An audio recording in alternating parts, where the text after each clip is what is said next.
First, we're going to distinguish between breathing through your chest, your upper regulatory breath system or your upper respiratory system, and your down regulatory breath, which is your diaphragm. So 2 cues you can do to breathe up through the chest is just trying to breathe as high up as you can. And then breathing down lower, you can place your hands below your belly button. If this is a challenge doing the diaphragmatic breathing lower down, you can try a double inhale. So breathing in up into the chest and the second breath down into the belly, and then squeezing the air out with your abdominals like a sponge, and then the air should escape back in. And then squeeze the air out. So that's one technique.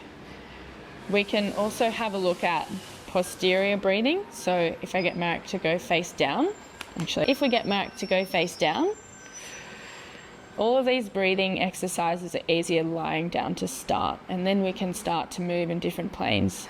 So you can place a block on the upper back, and we're just going to practice breathing higher into the back of our chest, even up on top of the shoulders here.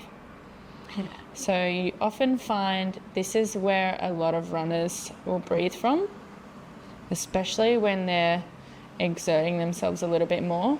The shoulders tend to round, the chest becomes tight, and we breathe from this upper part of the rib cage here.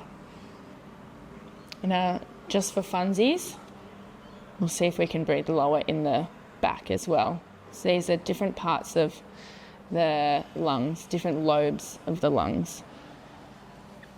And now we can play with another dimension. We can try face down. We'll do it face up too. Breathing laterally. And this is where we breathe from when we want to use the body.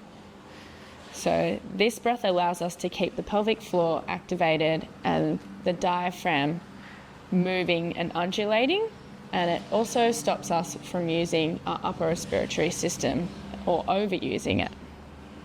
So breathing into the sides. If we get Marek to turn face up again. Beautiful. A nice exercise to start to train the body to breathe in the side of the ribs is, placing the hands on the side so you can breathe into the sides. And you can use a weight, or you can get someone to place pressure on the front of your ribs so that it stops you from breathing up into your hands. This is a great place to start. So if we were to go into like a tabletop, on his next exhale, he's going to bring one knee up at a time. And then bring this one up. And he can keep his core active, keep his chest nice and soft without letting his tummy go, so that his abdominals don't switch off. And that's a really nice test to see where your body's at. Beautiful. So something that singers use as well is practicing breathing lower to higher.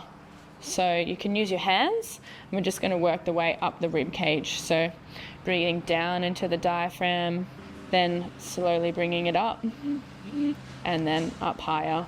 And then as you get better, you can bring the hands up in even smaller segments. So lower, middle, higher, higher, higher. And then you can just start practicing with that and articulating down the body, and even through the back body too. Give that a try at home.